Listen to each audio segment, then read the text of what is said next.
Welcome, my political friends of the interwebs. This is going to be a video response to Tyranny Inc. by the incredible Hoss USMC. Okay, I'm just having a little fun. Listen, here's the thing. A couple of things, but let me start out with this. I want to reiterate what Hoss said. We are friends. And apparently I'm drunk.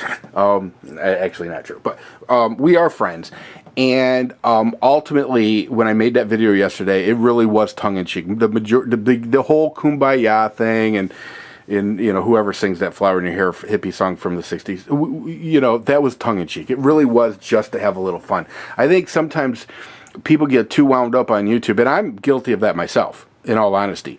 All anybody ever has to say to me is, you know, Obama 2012, and my blood pressure shoots through the roof, you know. And I think for a lot of people it's very frustrating because, especially in the quote-unquote, you know, firearms community, where, you know, everybody kind of feels like we should all be on point with getting Obama out of office, and if that means supporting Mitt Romney, that's what we do. The problem with that is that not everybody feels that way, you know, and you're a perfect example of that, Hoss. I know you know, deep down inside you do not support Mitt Romney.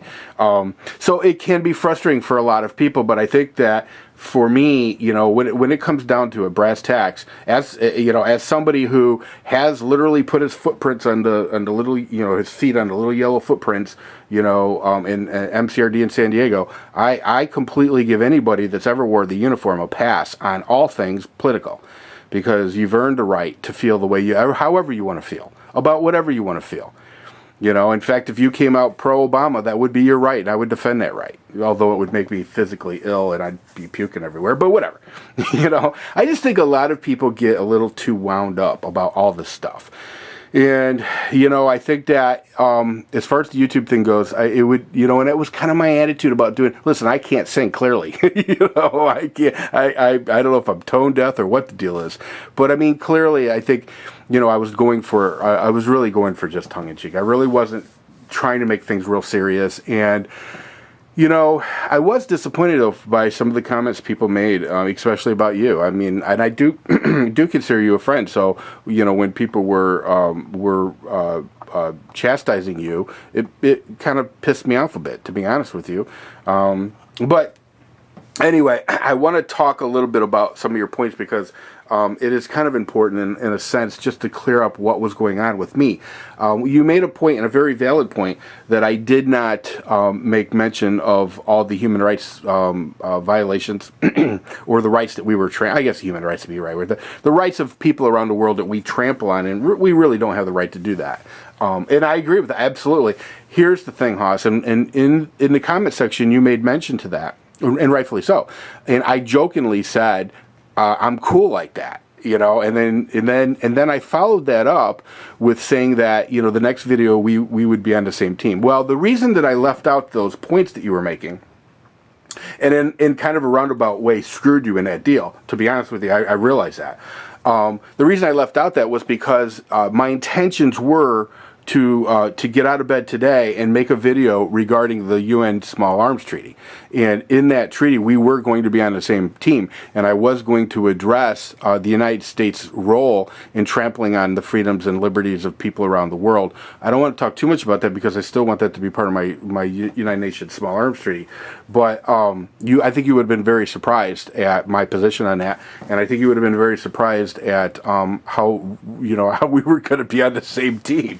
You know, and lately people have been making videos that I think are misunderstood. I mean, you know, Lamb Dog made one. People got all freaked out about it. You know, I made one. People didn't get freaked out at me, but they got freaked out at you, which is equally as fucked up, or actually more fucked up, because I hated that. You know, when I seen read people's comments that they were going to unsub you, I was like, what the fuck? Seriously? You know, come on. You know, what the hell? That was not my intentions. So anyway, that's the reason I left that out, and you're absolutely right, and I want to talk more about that in my Small Arms Treaty, but you are right. I want to go on record as saying you are right. We trample on people's rights around the world. We have no right to do that. Okay? Now, I have a totally different spin justifying that, but, you know, whatever. We'll cross that bridge down the road. But the thing of it is, Hoss, is that, yeah, I mean, I think you're an awesome guy, but I do want to talk about one thing: the moonshot, the moonshot, the money shot. The God knows it cost us a whole lot of money to go to the moon. Here's where generations change. It's kind of interesting how attitudes, like for example, I grew up in a time where the Soviet Union was in the newspaper every day. In fact, I want to do a video on that because my hometown newspaper has now put up all their archives, and you can actually click through the months online. And I did that not too long ago just to kind of get a feel for what was going on in my childhood. And it was amazing how almost every freaking newspaper made mention of the Soviet Union. So that was a very big influence on my life, what the Soviets were doing and the things that they were doing. The going to the moon thing, which is really kind of interesting because I grew up hearing the justifications for it, and I actually was able to live witnessed the fruits of that coming home. And what I mean by that is the money that was spent on our moon project on NASA, and I'm a huge supporter of NASA. I am not, by the way, and I want to say this first and foremost, I am not a supporter of NASA's global warming agenda. I am not. I think that they're trying to justify their existence right now. And unfortunately for them, a lot of them are looking at losing their jobs over the space program. Clearly, that's being outsourced all over the world. So they're trying to keep their relevance up. And, I think that they're, well, anyway, listen, that's a whole nother video. I don't support NASA's global warming. That's all I'm going to say. But I will tell you that growing up, the advances, the scientific advances that NASA brought us, and I'm not just talking about Tang, the drink. You probably don't even know what I'm talking about when I say Tang. But Teflon. There's a whole list. In fact, I'm sure you can find it online. A whole list of the technological advancements that were spurred by the whole space race. And so, yeah, it's amazing how we technologically, because of both the Cold War and the space program, leapfrogged. Leapfrogged over time. It was amazing. The internet that is a product of the Cold War. There was a lot of huge spending programs, and I know here I sound like a liberal again, but there's a lot of military spending and space spending that was going on that actually advanced us as a nation light years. Well, light years might be a little extreme, but had we not had those things going on, I don't know that we would have made the advances when we did. It would have probably happened eventually, but it would have been many years down the road. So to say that the space program was a waste of money is just not true. And it wasn't just about whipping out our weenies and having a pissing contest. It literally, it wasn't. I lived to see the advancements. Everything. It's amazing. Look it up online sometime. I think you'd be really surprised the advancements that were made. And we're on the internet now, and that's a product of the Cold War and all that spending. Had we just minded our own business and not gotten involved with the Cold War and let the Soviets run rampant all over the globe, and we wouldn't have poured money into research and development and all that stuff, I think it's pretty safe to say that you and I wouldn't be having this conversation on the internet today. Or at least not in English. So it is what it is. And Haas, I'm not saying that, you're a hardcore isolationist. I think you're smart enough to know that you have to be in the game on this planet or you're screwed. It's kind of the Little House on the Prairie fantasy is just that, a fantasy where everybody gets a little homestead and they find themselves a little land to squat on, and then they live out their lives raising children and growing hay. It's just not realistic. It's just not, But, I don't know. For the most part, Haas, I do feel like, that the video that I made, I wish I wouldn't have made it, because if you're going to leave out, and which I did, if you're going to leave out whole sections of somebody's argument, you shouldn't post a video at all. Whereas I thought that I was going to be able to quickly the next morning post another video that would actually explain some of that.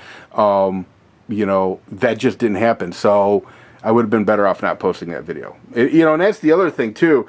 And I really was a case study in how not to debate anybody, or how not to do a debate, because I used a snippet of all of, 5 or 10 seconds of what you had to say. Of I don't know how long your video was. Let's just say it was 10 minutes long.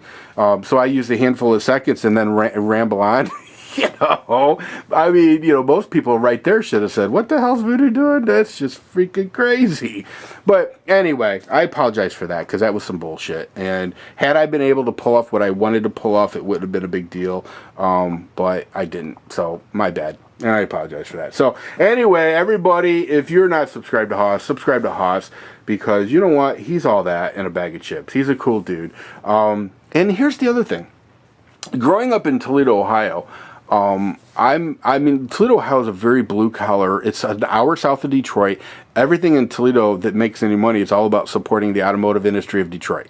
And, you know, when I was a kid growing up, every one of my friends' fathers worked for the UAW, you know, or the railroad, one of the two. And, you know, most of them very liberal. So most of my friends that I grew up with, a lot of them are still really good friends of mine, are dyed-in-the-wool Democrats. This is the way they are. I was the one freak of nature, you know.